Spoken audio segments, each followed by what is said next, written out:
Am I wrong for siding with my 28M SIL 3 for F. over my wife to 6F?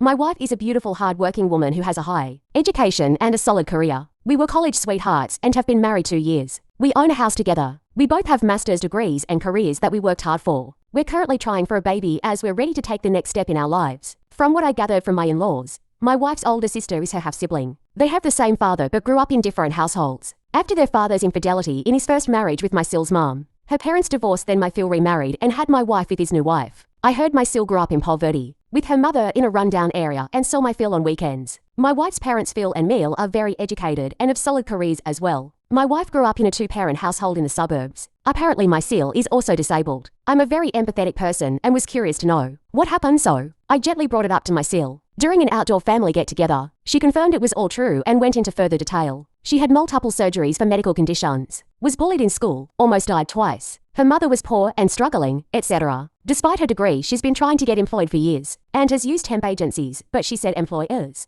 terminate her as soon as she requests accommodation, so she's been on off government assistance for years. She's also medically sterile. She's apparently also been in therapy for over 10 years. At this point, my SIL started tearing up, so I ended the conversation and apologized for asking. Later on at home, when I brought up the conversation to my wife, she immediately goes on to say that her sister has a tendency to play the victim. She needs to be patient, work harder, etc., etc. After getting to know my SIL more, though, I'm even more grateful for what I have. My wedding with my wife was paid for by our family. We have solid careers that we got right out of college. We're in great health. We have a bunch of friends and were never bullied in school. When I brought up that I'm so thankful that we're so fortunate, my wife immediately got defensive and goes on about hard work. Not to let the past define you. Anyone can make it if they try hard enough, etc. I've never seen this side of her before. While I acknowledge we've both worked very hard to get where we are, I gently told her we do have our parents and upbringings to thank for that. She snapped at me. She's a licensed counselor, but I honestly thought she would be more empathetic to her own family member who's been through so much. I definitely would. Thankfully, my siblings never went through that, but I couldn't even imagine if they did. I hate her for taking my SIL's side over my wife's.